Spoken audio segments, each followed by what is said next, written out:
Hey, kia ora. Helen Brahms here, coming to you live from Surprise in Arizona. Hope you're having a super fantastic, sparkling day. Welcome to Before the Dirt Nap podcast number 1771, the 80th anniversary of D-Day at Normandy. It is hard to believe that it's been 80 years since this campaign took place, and I've been going through lots of information about it to try and just give you, the scope of this thing, it just blows my mind, the number of people that were involved. And today I finally looked up, which I have not done over the years when I've been talking about this, but I finally looked up about when did this actually start? When did they actually start planning this? They just suddenly decide on a whim, oh, let's plan this invasion. No, it was many years in the making. It didn't. And so I was on what does this letter stand for again? I had it here before. Hang on. Where is it? It's the IWM, which I think it means the International War Museum. It's in the UK. It's a museum that they have in the UK that you can go in and check out all this stuff. They have a whole section on D-Day, and I was looking through some information that they had on their thing about Operation Overlord. It's called Operation Overlord, and it said, where was it? Hang on. I have to find the right bit here. There was a bit there. It said all the countries involved, and it was just sort of like, what? This one here. D-Day required unprecedented cooperation between international armed forces. The Supreme Headquarters Allied Expeditionary Force was an international coalition, and although the Allies were against Germany, the military leaders responsible for Overlord had to overcome political, culture, and personal tensions. By 1944, over 2 million troops from over 12 countries were in Britain in preparation for the invasion. Over 2 million troops. Now, from 12 countries. Now, think about this. They had no computers back then. They're planning this massive invasion, and the numbers are staggering. You've got over 2 million troops from 12 countries in Britain preparing for this thing. Just the coordination alone is mind-boggling. They're having to manage 2 million troops, plus all the supplies and everything else. And they had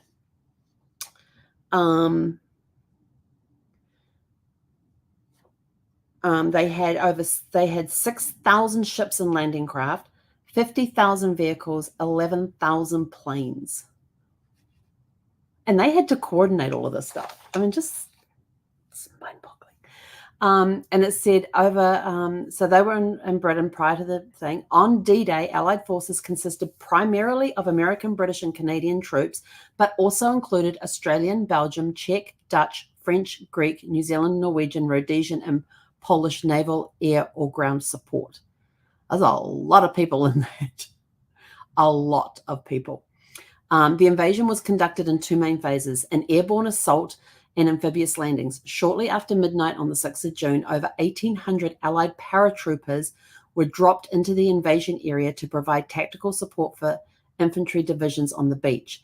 Allied air forces flew over 14,000 sorties in support of the landings, and having secured air supremacy prior to the invasion, many of these flights were unchallenged by the Luftwaffe. Over 7,000 naval vehicles, including battleships, destroyers, minesweepers, escorts, and assault craft, took part in Operation Neptune, and Operation Neptune was the decoy operation for Operation Overlord, the naval component of Overlord. Naval forces were responsible for escorting and landing over 132,000 ground troops on the beaches. They also carried out bombardments on German coastal defenses before, during, and during the landings, and provided artillery support for invading troops. I was just sort of like, those numbers are staggering. Now, when did all this start planning is the interesting part. Hang on, where did that bit go? There was a bit in here about the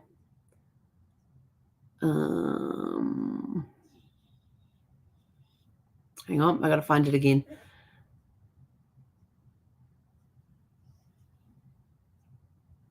No, that was, oh, there it is. So this here,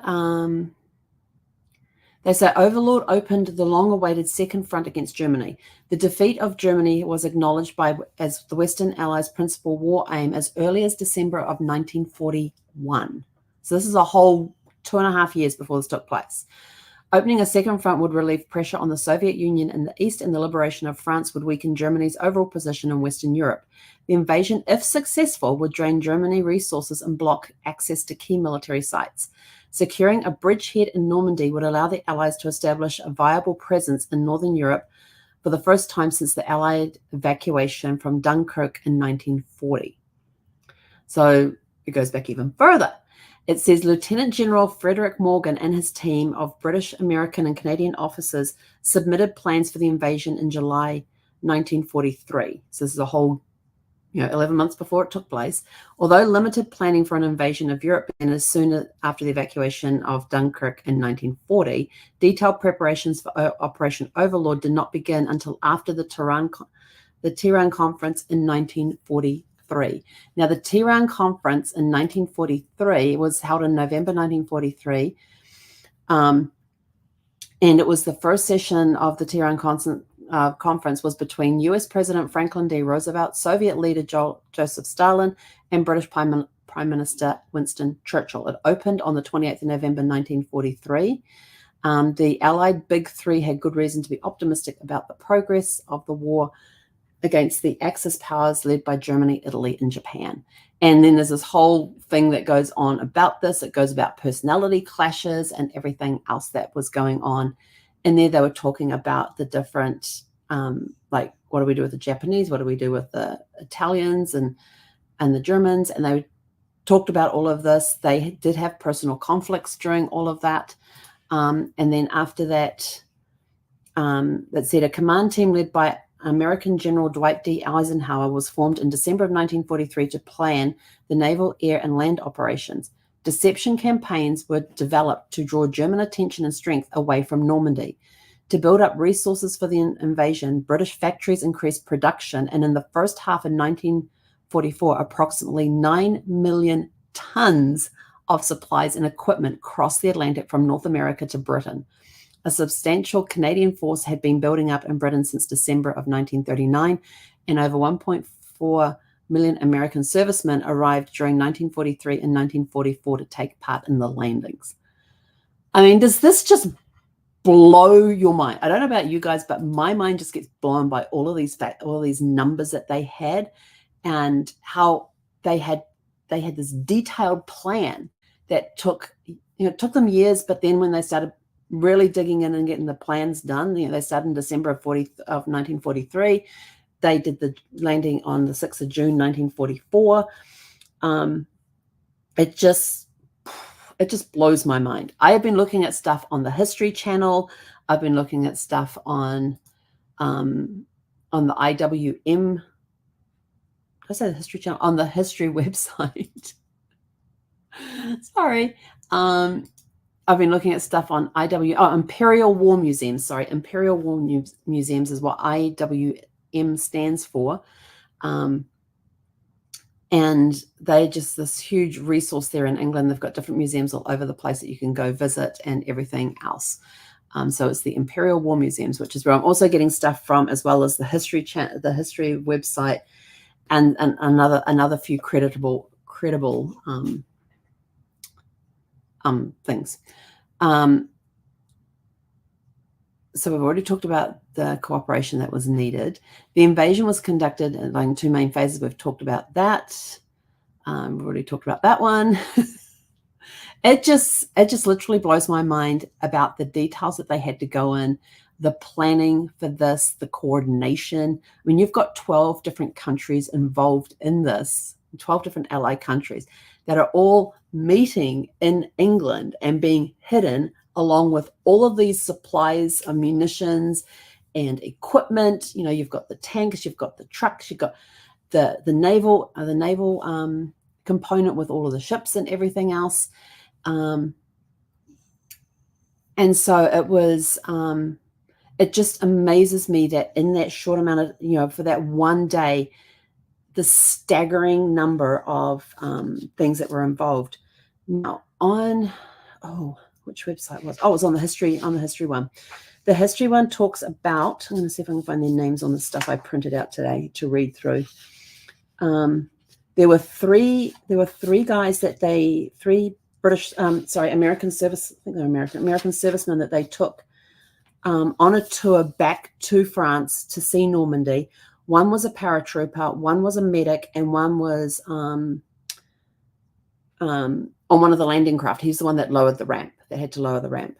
And on the history website, they have videos from these three guys saying how old they were at the time that it happened, on that day, how old they were on that day, what their role was, and what their memories were about that day. And it was just incredible listening to what these guys were saying. And one of them was, hang on, it wasn't that page, it was over here.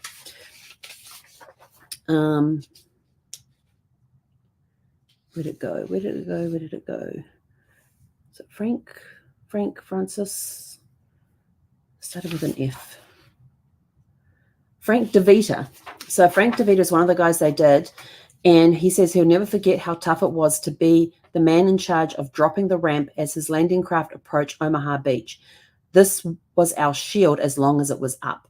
As we approached the shoreline, and this is a quote from him. This was our shield as long as it was up.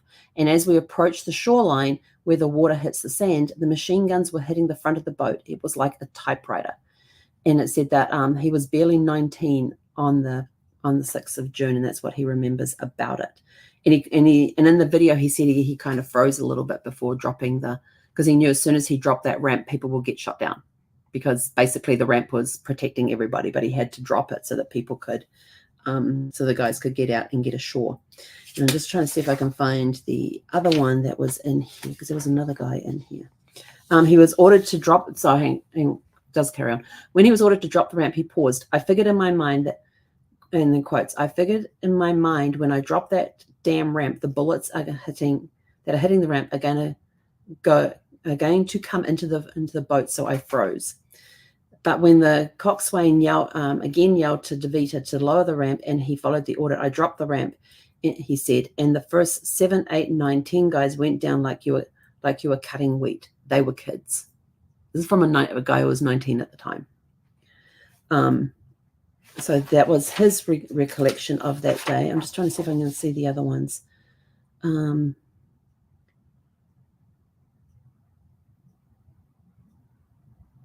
doing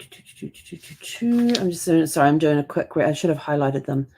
One of them was a paratrooper, and I remember from his video, he was talking about that as he was coming to land, he heard this thunk and was like, what is that? And it turned out that he had a Bible that got hit by a piece of shrapnel. Otherwise, that shrapnel would have hit him. So that was his memory about coming into land. And I can't remember which end he was supposed to be landing at. But it was very interesting going through and listening to these guys. And there was one. Now, this one is not on the video because he passed in 2005. But among the heroes on Omaha Beach was a black combat medic who treated more than 200 men. This story just blew my mind. Heavy machine gun fire greeted a nauseous and bloodied Waverly B. Woodson Jr. as he disembarked onto Omaha Beach on June 6, 1944. The German shell had just blasted apart his landing craft, killing the man next to him and peppering him with so much shrapnel that he initially believed he too was dying. But Woodson, a medic from the lone African-American combat unit to fight on D-Day, managed to set up a medical aid station. For the next 30 hours, he removed bullets, dispensed blood plasma, cleaned wounds, reset broken bones, and at one point amputated a foot. He also saved 4 men from drowning. After the battle, Woodson was highly commended but never received a medal. Though Woodson died in 2005, his family has been pushing the Army to award him the Medal of Honor posthumously. It's taking so long. 36 hours on Omaha Beach, and that was the one that took the most hits. And the reason Omaha Beach took the most hits was because the air support were unable to take out the main German defenses that were there because they couldn't see them very well because of all the cloud cover and everything. It was a bad weather day that day. Let's see, what's that? 6 goes on to 7. Trying to see if I can find the third with the medic. There was another guy who was a medic. I should have gone through and highlighted them, because these 3 guys were very interesting to listen to. And if you've been following the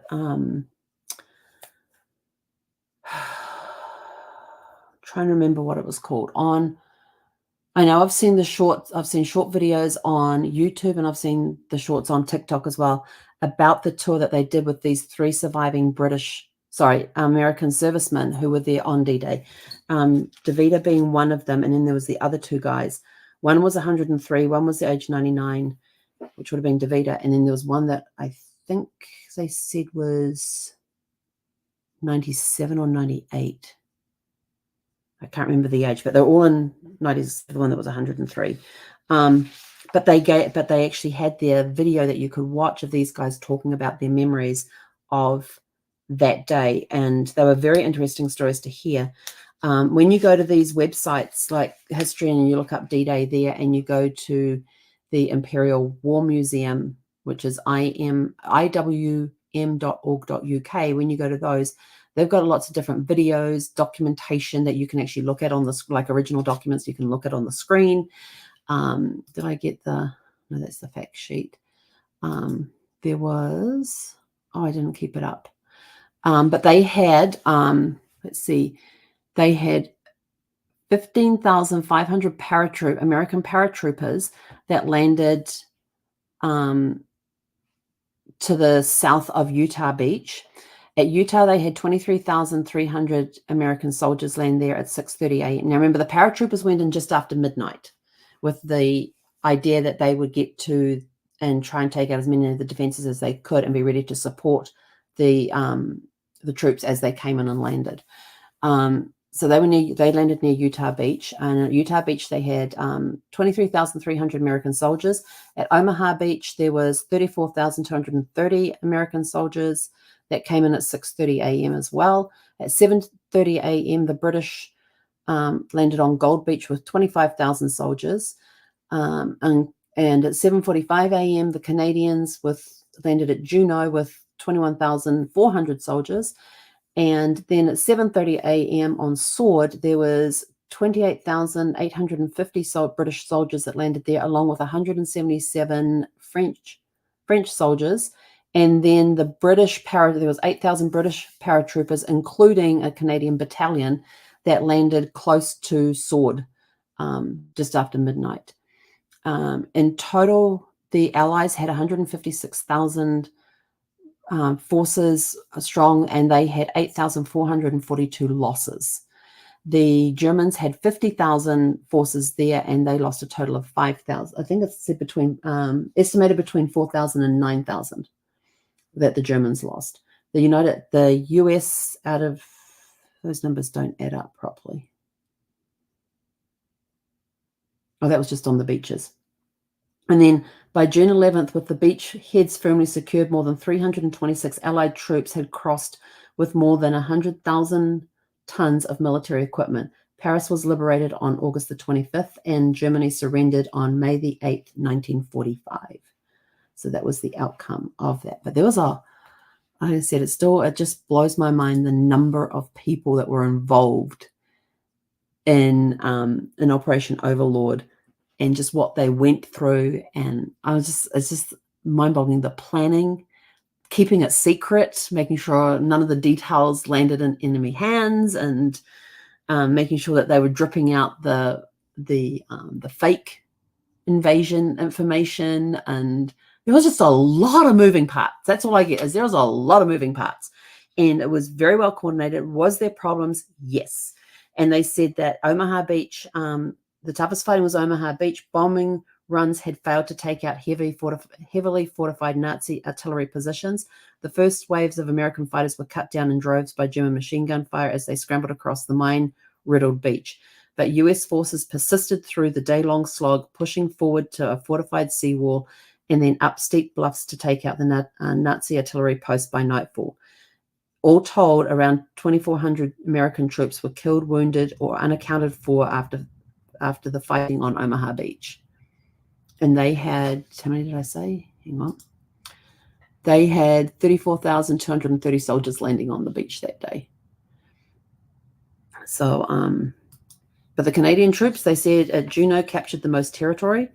And they said the Canadian soldiers also suffered terrible casualties at Juno Beach, battling rough seas before landing on a heavily defended strip of shoreline. Similar to the Americans at Omaha Beach, the first lines of Canadian troops were gunned down en masse by Nazi artillery. Estimates put the initial casualty rate at 50%. Before pushing beyond the beachfront and chasing the Germans inland. In the end, the Canadians at Juno captured more towns and territory than any other battalions in the Operation Overlord. So, 5 days after the invasion, so June the 11th, troops immediately began installing 2 massive temporary harbors that had taken 6 months to construct back in England. All told, Allies unloaded approximately 2.5 million men, 500,000 vehicles, and 4 million tons of supplies at the temporary harbors over the remaining course of the war. That's a lot of stuff, all coordinated and everything else. So take time to go to these sites and check them out, especially the videos. The videos were really cool, especially with the ones, and I'm just trying to see if I can. Oh, here's one of them.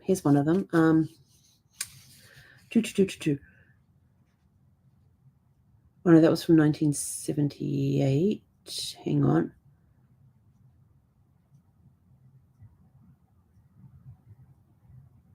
So Raymond Hoffman of Lowell, Massachusetts, gave an oral history interview in 1978 at the Eisenhower Library about the life and death fear he survived as a 22-year-old paratrooper in the U.S. Army's 101st Airborne Division. On D-Day, he parachuted with a hard thud into a Normandy cow pasture only minutes after midnight, and he heard footsteps approaching fast, even before he could unhook himself from his parachute straps. Boy, here I am, he thought, 5 minutes on the ground, I'm about to get it. And I'm flat on my back, and I got to roll, and I can't get to my weapon, and now I can't find my knife. The footsteps have stopped, and suddenly I'm looking up into the eyes of a big brown cow. That was worth a grin, but hours later, some mysteries in life were removed, Hoffman said. In the gunfight with German soldiers, where bullets flew so thick that no one dared raise their heads to look up, he removed the mystery. He pondered for months about whether fear in combat could compel him to run or fight. He fought, and there was no longer any mystery. You know what it is like to be fired upon, he said, as well as to fire.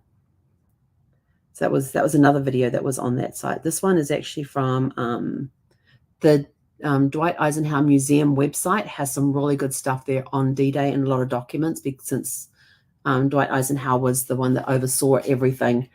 So there's a lot of really good information on there as well. But take time to go to, if you want to know more about, take time to go to these places like the Dwight Eisenhower Museum website, the IWM, the Imperial War Museum website, and the history website, history.com website, just to see what information they have there, because they have a lot of information. There's videos, there's copies of documents, especially at the library, at Dwight Eisenhower's library. There's copies of documents. There's copies of the letter that he sent out just before the invasion, which was very interesting reading. It was like a no holds barred. He basically told these guys that we're sending you to your death. Is almost, when you read between the lines, it's basically what he was telling them. But, he said, we're still going to prevail. We're going to get through this. Some of us will make it, some of us won't. But that just makes very, very interesting reading. And there's a lot of information, a lot of details. And I don't know if I ever had anybody. I don't think I had anybody fighting. So looking from the genealogy perspective, did you have any ancestors or relatives that were there at Normandy that day that may have left journals with writings or told stories about that, had the oral history or wrote journals about it? Did you have anybody there that was anybody there in your family history that was at Normandy, that was part of the landings there? What stories did they tell? What information did they leave behind? I don't think I had, as far as I know, I have not found anything on any information of any family members of mine, cousins, distant cousins. I know definitely not aunts, definitely not uncles that were fought in World War II with the New Zealand Army. They definitely weren't there. But who knows? There may have been a distant cousin who was. I don't know. I haven't found out any information yet. Will I? Maybe, maybe not. Don't know. Don't know until I go looking. It just, I don't know. Military stuff just fascinates me. So with that, I'm out of here. Take time to have a moment of silence to remember those that what they went through. If you want to get some idea of what they went through, there's a lot of documentaries that are out there about it. Tonight, I'm going to be watching The Longest Day, which is the Hollywood version of the invasion at Normandy, and it has got, among some of the, I mean, it's got a who's who of Hollywood in the movie. People like John Wayne, Robert Ryan, Henry Ford, Richard Burton, Red Buttons, Sean Connery, Irina Demnick, and that's just some of the names of people, of the actors that I know. Very busy year for Sean Connery, because he also had Dr. No come out that year, the very first James Bond movie that he did. So, of course, I've got to mention, but he just has a very small role in this. He plays a true Scotsman in this one. Yes, and they actually have. If you haven't seen the movie The Longest Day, the Scottish contingency actually has a bagpiper that walks ahead of them, playing tunes on the bagpipes. And I'm sort of like, okay, aren't you supposed to be discreet when you're approaching the enemy? But obviously the Scottish don't believe in that. They just play the back. They just walk in right behind the piper, as they go into battle. And I'm just like, okay. Kind of like the Maoris and their haka. Got it. We'll let you know we're coming. Got it. But there's a lot of different documentaries out there. I'm starting to research the documentaries so I can go and watch some of them, because I'm curious. I'm always curious about things like this, especially when something on this scale, it just blows my mind. But anyway, please take a moment of silence to just to remember and be grateful for the price that some of these people paid for what they went through there on the beaches. Find the documentaries if you want to watch anything about it. Go check out the websites that are out there about it on the History Channel, on the History website, on Dwight Eisenhower's library page, and on the Imperial War Museum website as well. They've got a ton of information on there. And I was going through and it was just blowing my mind. I'm like, okay, I got to condense this down, because there was so much information and my brain was going with it all. But anyway, that's it from us for this evening. Go out, have a super fantastic, sparkling evening, and we'll catch you guys back here tomorrow evening. Tomorrow evening, we will be giving you a review of the long trailer, which we watched last night. We'll be giving you a review of The Longest Day, and then we'll be telling you what movie we're going to be watching tomorrow night. So go out, have a super fantastic, sparkling evening. Hei konara.